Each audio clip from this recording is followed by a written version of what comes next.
Elections in Taiwan are held under the Constitution of the Republic of China, which was adopted in 1947. Originally, the president was elected by the National Assembly, a sort of electoral college. The members of the National Assembly were elected by the people.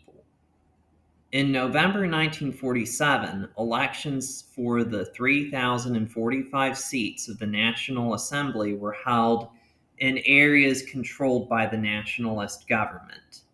The elections were contested by the ruling Kuomintang Party, as well as the Young China Party and the Democratic Socialist Party. The Communist Party boycotted the election, choosing to seek power on the battlefield instead of at the ballot box. The Kuomintang won the vast majority of seats, and in April 1948, the elected representatives met in Nanjing to choose the president and vice president. The two candidates for president were Chinese leader Chiang Kai-shek and jurist Zhu Zheng, both members of the KMT. Chiang Kai-shek easily brushed aside the token opposition, winning over 90% of the vote in the National Assembly. The vice presidential election was contested between 6 candidates: Sun-kuo, who was Chiang Kai-shek's preferred candidate and the son of Sun Yat-sen; Li Zongren, who was Chiang Kai-shek's rival; Yu You-ren, and Cheng Chen were members of the Kuomintang.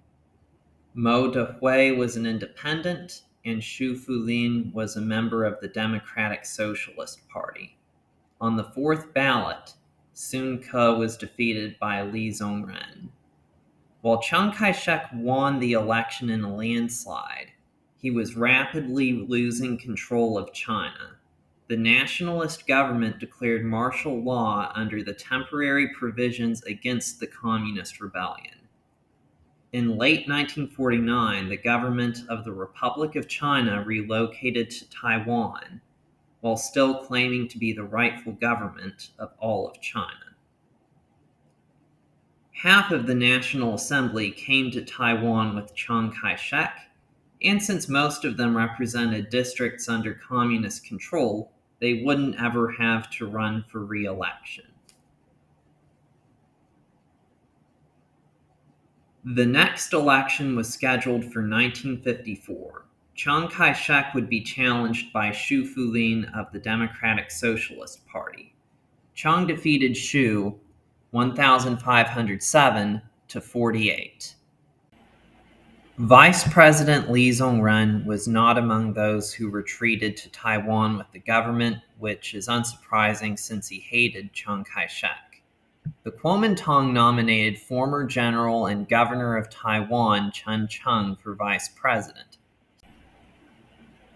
He easily triumphed over Democratic Socialist Party candidate Shi Zhiquan.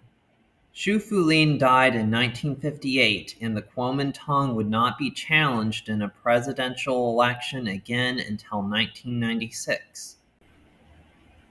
In order to show opposition to Chiang Kai-shek or his successors, members of the National Assembly would often cast blank votes. Chiang Kai-shek and Chen Cheng were re-elected as president and vice president in 1960, this time unchallenged. In 1965, Vice President Chen Cheng died. The position of vice president remained vacant until the election of 1966. Ying-jeou became vice president, and Chiang Kai-shek was elected to his 4th term as president. In 1969, elections for the National Assembly were held for the first time in over 20 years. However, the representatives elected from mainland China in 1947 still made up the vast majority of the delegates until the early 90s. Chiang Kai-shek ran for a 5th term in 1972. Both he and Vice President Ying-jeou were re-elected in a landslide. Chiang would not finish his fifth term, as he died in 1975. Yang-kang became president, but declined to run for another term. To no one's surprise, Chiang Kai-shek's son, Chiang Ching-kuo, was elected president in 1978. Ming-min was elected vice president, the first person born in Taiwan to hold this position. Chiang worked to promote more native Taiwanese and moved the country towards full democracy. In 1984, Chiang won re-election in a landslide, and Teng-hui, another native Taiwanese, became vice president. During his second term, Chiang ended martial law in most of the country. The ban on opposition parties was lifted. Since then, politics in Taiwan has been defined by the struggle between two factions. The Pan-Blue faction sees Taiwan as a province of the Republic of China, while the Pan-Green faction sees Taiwan as an independent country. The main Pan-Blue party is the Kuomintang, and the main Pan-Green party is the Democratic Progressive Party. In 1989, Chiang Ching-kuo died and Teng-hui became president. He was the first leader of Taiwan to have been born there. And in contrast to his predecessors, he saw himself as the leader of Taiwan, not as the rightful leader of China. In 1990, Teng-hui won in a landslide. Ying-jeou, a mainlander, was elected vice president. Then, in 1991, everyone in the National Assembly who had been elected in 1947 was forced to retire.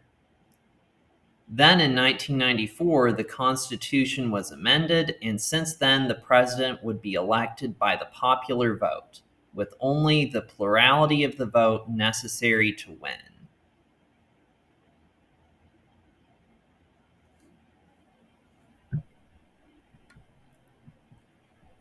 In 1996, Teng-hui would run for re-election. He was challenged by the Democratic Progressive Party, or DPP's, Ming-min, a pro-democracy activist, as well as two rebel KMT candidates.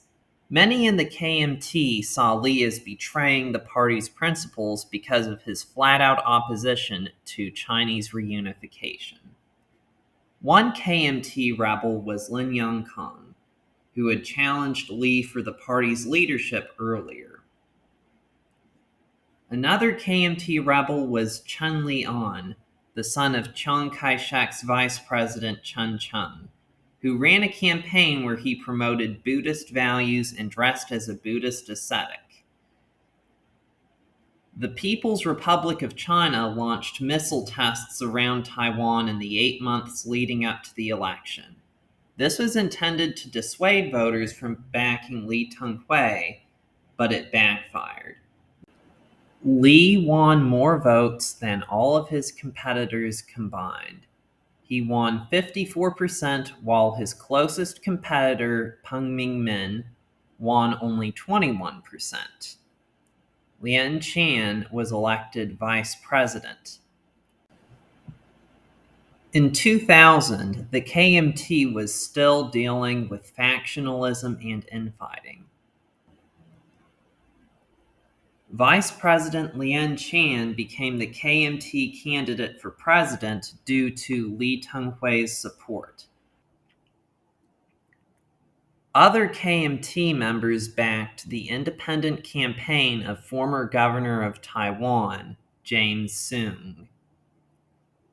The Democratic Progressive Party nominated Chen Shui-bian, former mayor of Taipei. Even though the KMT attacked James Soong and even sued him, Soong won a lot more votes than Lian Chan, and it wasn't even close. At the same time, the DPP almost doubled its share of the vote from 1996. The split in the pan-blue vote allowed Chen Shui-bian to win the election, beating James Soong 39 to 36%. For the first time since the Japanese occupation ended in 1945, Taiwan would not be controlled by the KMT. Annette Lu was elected vice president. The lesson that the Pan-Blue Coalition learned from 2000 was to not split the vote. Thus, the Kuomintang and James Soong's People First Party came to an agreement where Lian Chan would run for president and James Soong would run for vice president. Meanwhile, President Chen Shui-bian of the DPP would seek re-election. On March 19, 2004, there was an assassination attempt on Chen Shui-bian. It was a day before the presidential election. He was shot in the stomach, but he survived. Then Chen made a highly controversial decision when he prohibited all police and military from voting. And police and military generally voted for the KMT. The next day, Chen Shui-bian defeated Lian Chan by a margin of less than 30,000 votes. Lian Chan and James Soong both refused to concede, but the courts ruled that the election was legitimate. In 2008, Chen Shui-bian was term limited and thus unable to run for re-election. The Democratic Progressive Party nominated former Premier Frank Xie for president. The Kuomintang nominated former Taipei Mayor Ma Ying-jeou for president. Ma ran a campaign focusing on the economy and argued for deepening economic ties with mainland China. Ma Ying-jeou won the election in a landslide because of the economy and rising unemployment in Taiwan. The KMT had returned to power.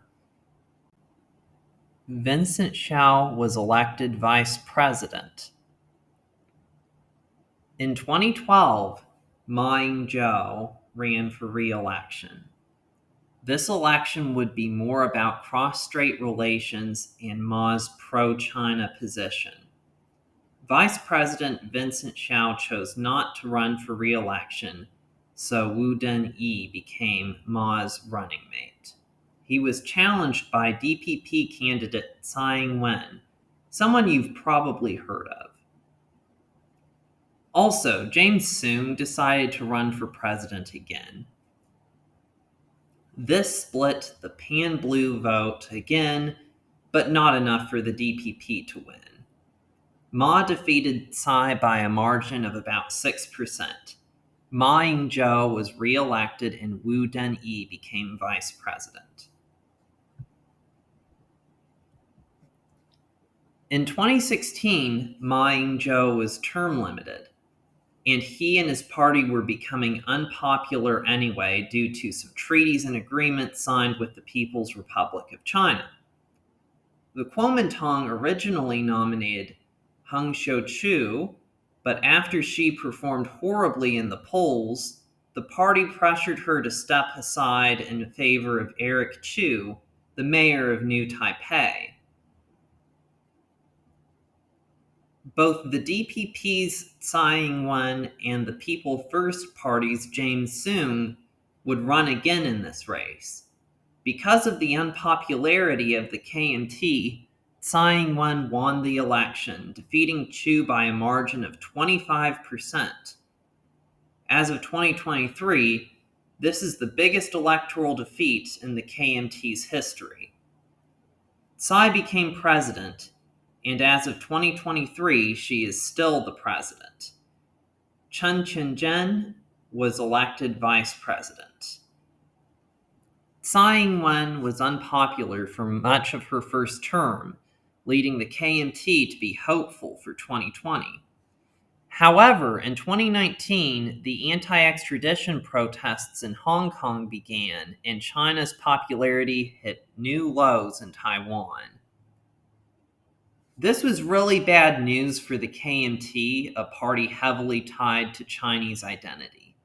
Tsai ran for re-election, but William Lai replaced Chen Shenzhen as her running mate. The Kuomintang nominated Han Kuo-yu, who has been called the Taiwanese Trump by some. And then James Soong ran for president yet again. While Han led Tsai in the polls a year from the election, his support dropped when the Hong Kong protests really started to gain steam. While the KMT did do better than in 2016, Tsai won re-election in a landslide. William Lai was elected vice president, and many think that he will run for president in 2024. As of this recording, 2020 was the most recent presidential election. There will be another one next year. Tsai Ing-wen can't run for re-election, and it will be interesting to see who wins.